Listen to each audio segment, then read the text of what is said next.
नमस्कार दोस्तों। पिछली कक्षा में हम लोग जीव जनन कैसे करते हैं कक्षा 10 का पाठ 8 पढ़ रहे थे, जिसमें एक क्लास हो चुका है। उसके बाद हम आगे चलेंगे। पिछले कक्षा में हम लोगों ने जीव जनन कैसे करते हैं में लैंगिक जनन, अलैंगिक जनन और अलैंगिक जनन की कौन कौन सी विधियां होती हैं इसके विषय में पढ़े थे। आज उससे आगे हम पुष्पी पौधों में जनन पढ़ेंगे। तो चलिए आज का क्लास स्टार्ट करते हैं। आज के चैप्टर है पुष्पी पौधों में लैंगिक जनन। ठीक है, तो इसको कैसे लिखेंगे? पुष्पी पौधों में लैंगिक जनन, यानी जो पुष्प वो जो पौधे होते हैं वो जनन करते हैं, कैसे करते हैं।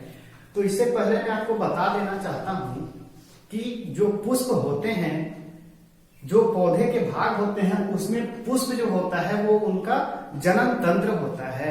पुष्प क्या होता है? किसी भी पौधे का जनन तंत्र पुष्प होता है। ठीक है, जैसे मनुष्य में नर जनन तंत्र और मादा जनन तंत्र होते हैं, लेकिन पौधों में किसी भी तरह का जनन तंत्र नहीं होता है। एकमात्र पुष्प जो होता है वही उनका जनन तंत्र यानी जननांग होता है। तो चलिए आगे पढ़ते हैं। पुष्पी पौधों में लैंगिक जनन। आवृतबीजी यानी एंजियोस्पर्म पौधों के जननांग पुष्प में अवस्थित होते हैं। जो चीज बोले हैं वही चीज सेम है। आवृतबीजी, यहाँ पे आवृतबीजी आपको समझना होगा। आवृतबीजी किसको कहते हैं? आवृतबीजी उसे कहा जाता है जिस पौधे के बीज में आवृत्ति पाया जाता हो, यानी कवर पाया जाता हो, उसे आवृतबीजी पौधे कहते हैं। ठीक है, तो आवृतबीजी यानी एंजियोस्पर्म पौधों के जननांग पुष्प में अवस्थित होते हैं। पुष्पी पौधों के मुख्यतः दो प्रकार होते हैं। अब जो पुष्पी पौधे होते हैं वो दो प्रकार के होते हैं। कौन कौन से होते हैं? एक लिंगी पुष्प और उभयलिंगी पुष्प।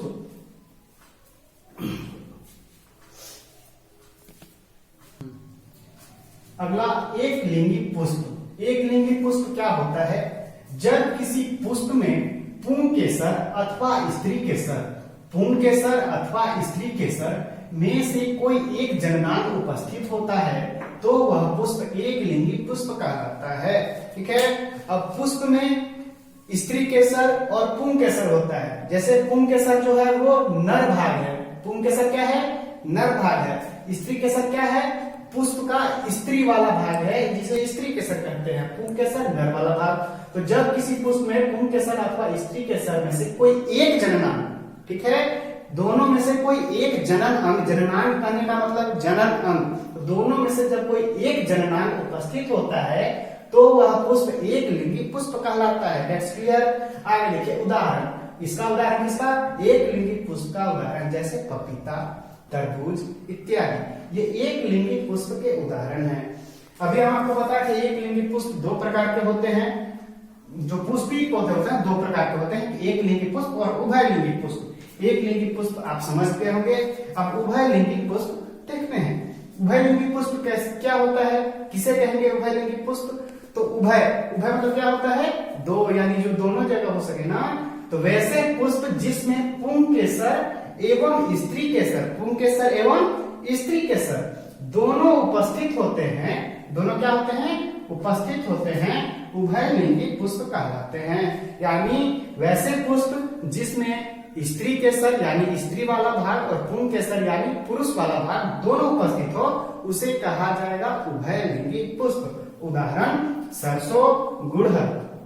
सरसों का फूल आप देखे होंगे, और गुड़हल जिसे गुड़हुल भी आम भाषा में कहा जाता है, इसका फूल, ये किसका उदाहरण है?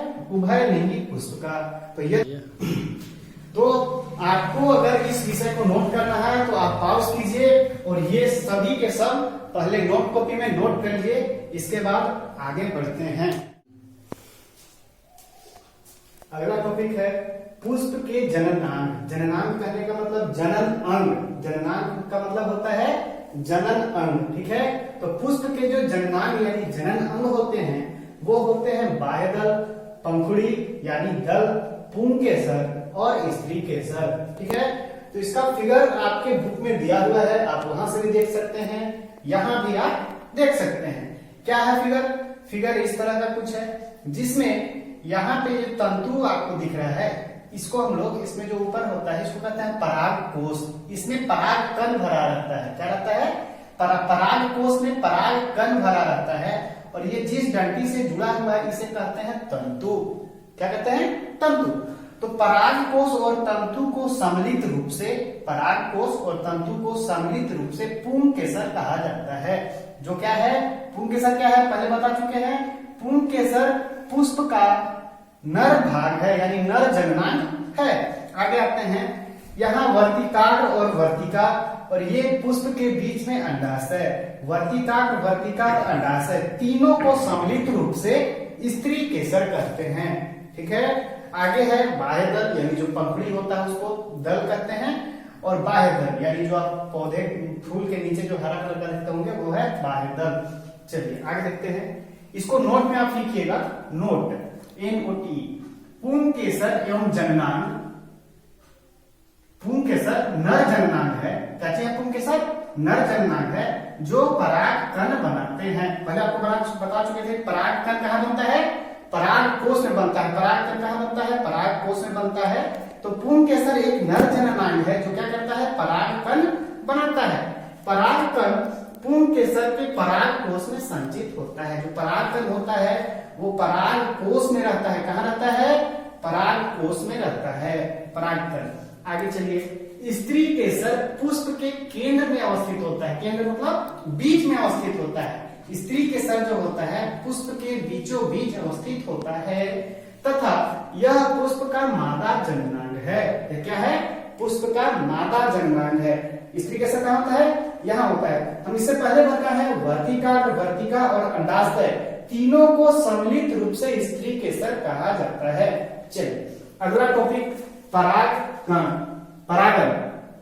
परागन क्या है? पुष्प के परागकणों डेट मीन्स पुंकेसर का वर्तिकाग्र क्या है? स्त्री केसर है। यहाँ पे मैं आपको बता चुका हूँ कि परागकोश, परागकण, तंतु ये क्या है? पुंकेसर है, और वर्तिका अंडाशय क्या है? स्त्री केसर है। इस हिसाब से पुष्प के परागकणों यानी पुंकेसर का वर्तिकाग्र यानी स्त्री केसर तक स्थानांतरण की प्रक्रिया को परागन कहते हैं। डेट मीन्स अगर पुंकेसर परागकण जो है परागकोश से परागकण निकल के कहाँ जाना है? वर्तिकाग्र तक पहुंचता है, तो इस प्रक्रिया को क्या कहा जाता है? परागन कहा जाता है। क्या कहा जाता है? परागन कहा जाता है। एक बार फिर से सुनिएगा, परागकोश से क्या निकलेगा? पुंकेसर निकल के कहाँ जाएगा? वर्तिकाग्र पर। तो इस जाने की प्रक्रिया को क्या कहते हैं? परागन कहते हैं। परागन की दो विधियां हैं जो निम्नलिखित हैं, स्वपरागन और परपरागन। दो तरह से ये काम करती हैं, जिसका एक नाम है स्वपरागन, दूसरे का नाम है परपरागन। दोनों को अब देखते हैं। जैसा कि आप जानते हैं कि परागन की जो विधि होती है वो दो प्रकार की होती है, स्वपरागन और परपरागन। तो अभी हम स्वपरागन आपको बताते हैं। स्वपरागन किसे कहा जाएगा? देखिए, परागन की इस क्रिया में परागकणों का स्थानांतरण उसी पुष्प के वर्तिकाग्र पर होता है। एक पुष्प है, उसमें क्या है? परागकण होता है। किसमें होता है परागकण? परागकोश में। तो उस परागकण का स्थानांतरण उसी पुष्प के अगर वर्तिकाग्र पर हो रहा है तो इसे कहेंगे स्वपरागन, यानी अपने ही आप में परागन। एक पुष्प है, उसी पुष्प का परागकण उसी पुष्प के परागकोश पर डेट मीन्स वर्तिकाग्र पर अगर स्थानांतरित होता है तो उसे कहा जाता है स्वपरागन। बात समझ में? और देखिए परपरागन क्या होता है?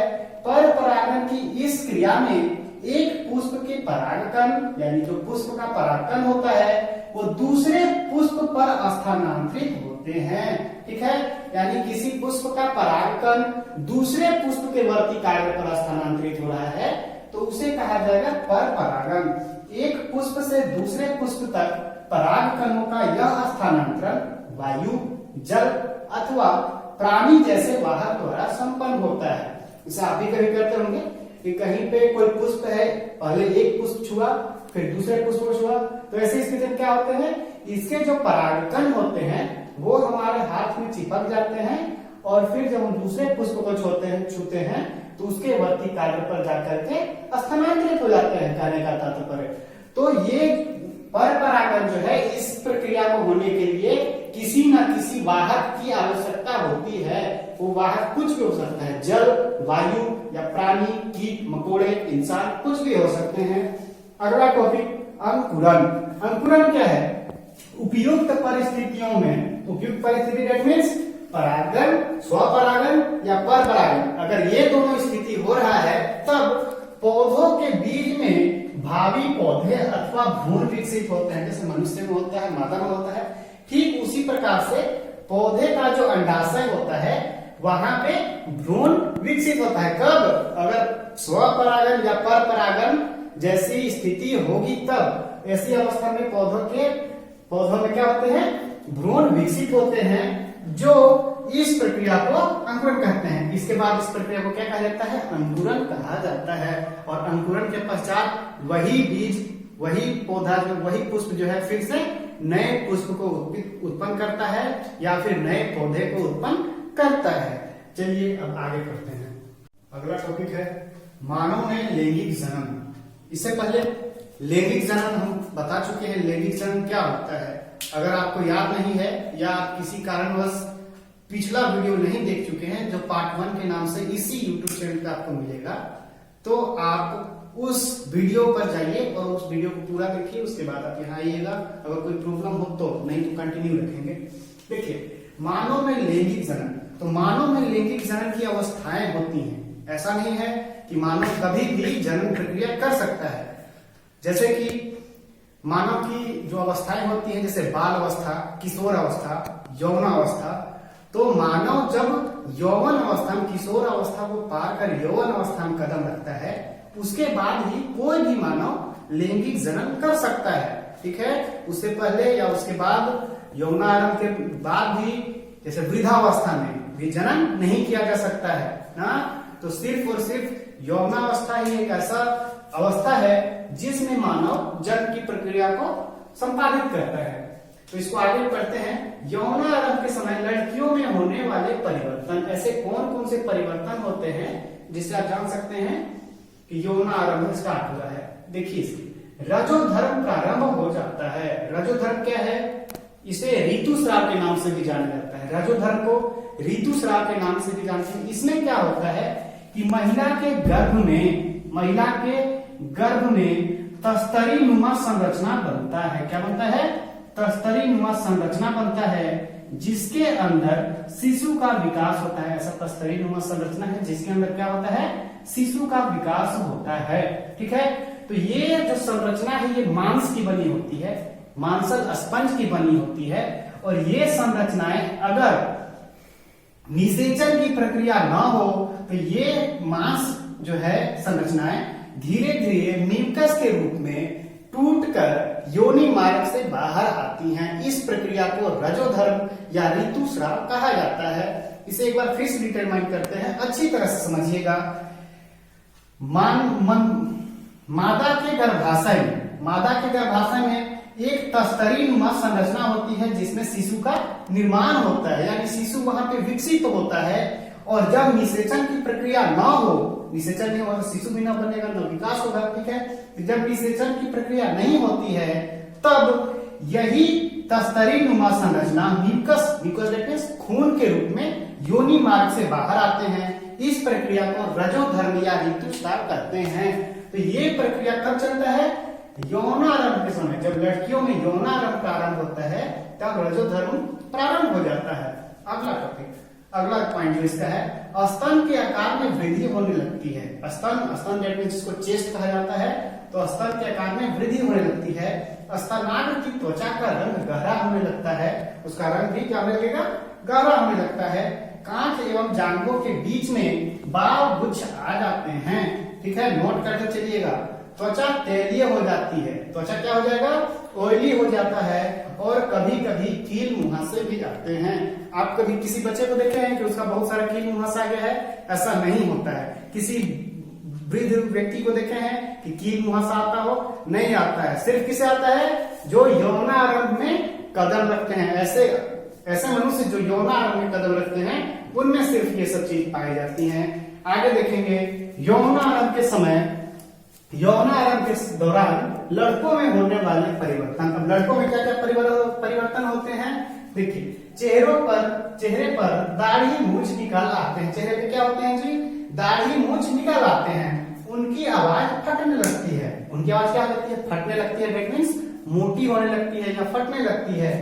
रात्रि में शीशन किसको कहते हैं? शीशन नर जनन तंत्र का एक भाग है, महत्वपूर्ण भाग है ना, जिससे जनन प्रक्रिया को संपादित किया जाता है। तो रात्रि में शीशन भी अक्सर विवर्धन के कारण उधर्व हो जाता है, ठीक है, जिससे वमन जैसी क्रियाएं होती हैं।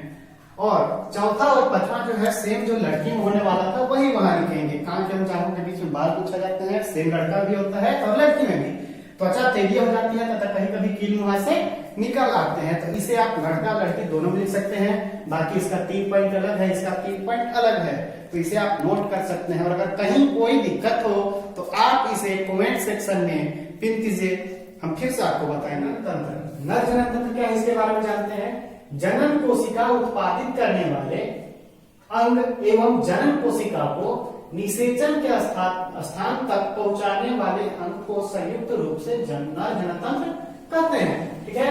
यानी जो जनन कोशिका उत्पन्न करता है और उसे निषेचन के स्थान तक पहुंचाता है उसे ही क्या कहा जाता है? नर जनन तंत्र कहते हैं। नर जनन तंत्र में बहुत सारे भाग होते हैं, जैसे मूत्रवाहिनी, शुक्राशय, प्रोस्टेट ग्रंथि, शीशन, वृषण जिसे विक्राणु भी कहा जाता है, ये सब इत्यादि। तो इन सभी चीजों को सम्मिलित रूप से यानी मिला करके नर जनन तंत्र कहा जाता है। इसका प्रमुख कार्य क्या है? ये नर जनन तंत्र वृषण के द्वारा क्या करते हैं? जनन कोशिका उत्पन्न करते हैं। तत्पश्चात उसे शीशन के माध्यम से निषेचन वाले स्थान तक पहुंचाया जाता है, ठीक है। यही काम है नर जनन तंत्र का। अगला टॉपिक है मादा जनन तंत्र। मादा जनन तंत्र क्या है? मादा जनन कोशिका यानी अंडाणु, क्या चीज? अंडाणु उत्पन्न करने वाले अंग और निषेचन वाले अंग को संयुक्त रूप से मादा जनन तंत्र कहते हैं, ठीक है। किसको कहते हैं?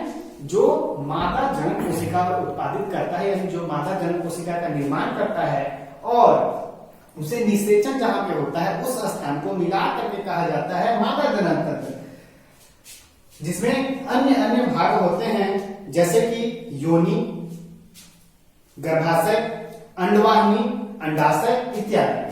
अब आगे आते हैं निषेचन। नेक्स्ट टॉपिक है आपका निषेचन।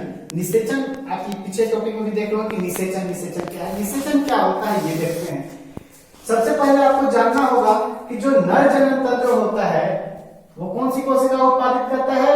शुक्राणु उत्पादित करता है। यानी नर जनन कोशिका को क्या कहते हैं? शुक्राणु कहते हैं। और मादा जनन कोशिका को क्या कहते हैं? अंडाणु कहते हैं। पहले बता चुका हूं मैं 1 सेकंड पहले कि नर जनन कोशिका को शुक्राणु कहा जाता है और मादा जनन कोशिका को क्या कहा जाता है? अंडाणु कहा जाता है।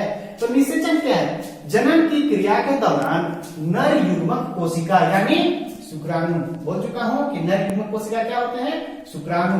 और मादा युग्मक कोशिका यानी अंडाणु के संलयन क्या होता है जी? कि दोनों के मिलने से, जैसे कि ये नर जनन कोशिका है, नर जनन कोशिका क्या है? शुक्राणु, और मादा जनन कोशिका अंडाणु के मिलने से यानी संलयित होने से क्या होता है? उस प्रक्रिया को निषेचन कहते हैं। यानी जब शुक्राणु और अंडाणु आपस में मिल जाते हैं, फ्यूजन करते हैं, तो इस प्रक्रिया को निषेचन कहा जाता है। निषेचन प्रक्रिया के बाद ही भ्रूण का निर्माण होता है, ठीक है, प्लेसेंटा का निर्माण होता है, गर्भाशय विकसित होता है। अगला टॉपिक है आपका प्लेसेंटा। प्लेसेंटा क्या है? स्त्रियों के गर्भाशय की भित्ति में ऊतकों से बनी एक तस्तरीनुमा संरचना होती है। पहले आपको बता चुके थे कि स्त्रियों के गर्भाशय में ऊतक से बना एक तस्तरीनुमा संरचना होता है, उसी को क्या कहा जाता है? जिसे प्लेसेंटा कहते हैं। इसका काम क्या है? यह भ्रूण को पोषण प्रदान कराने, यह भ्रूण को क्या करता है? पोषण प्रदान कराता है एवं विकासशील भ्रूण द्वारा उत्पन्न अपशिष्ट पदार्थ का निपटान करने में महत्वपूर्ण भूमिका निभाता है। कहने का मतलब कि निषेचन के पश्चात जो भ्रूण बनता है यानी जो शिशु होते हैं उनका कह सकते हैं ख्याल रखता है। कौन रखता है? प्लेसेंटा। इसी के द्वारा उसे पोषण मिलता है। किसे? बच्चों को। जो माता के गर्भाशय में बच्चे पल रहे होते हैं उन्हें प्लेसेंटा के द्वारा ही भोजन प्राप्त होता है या अन्य चीज प्राप्त होती हैं। और उनके द्वारा जो अपशिष्ट पदार्थ निकलते हैं उसका निपटान भी प्लेसेंटा के द्वारा ही किया जाता है। उम्मीद है आपको समझ में आ रहा होगा यहाँ तक। अब ये चैप्टर समाप्त हो चुका है। इसके बाद हम एक और इसका वीडियो लेके आएंगे। इसी चैप्टर का एक और वीडियो आएगा जिसमें इसके प्रश्न उत्तर, ठीक है, एनसीईआरटी बुक से और अन्य बुक से जो आपके एग्जाम के लिए इंपॉर्टेंट होंगे वो नेक्स्ट वीडियो में लाए।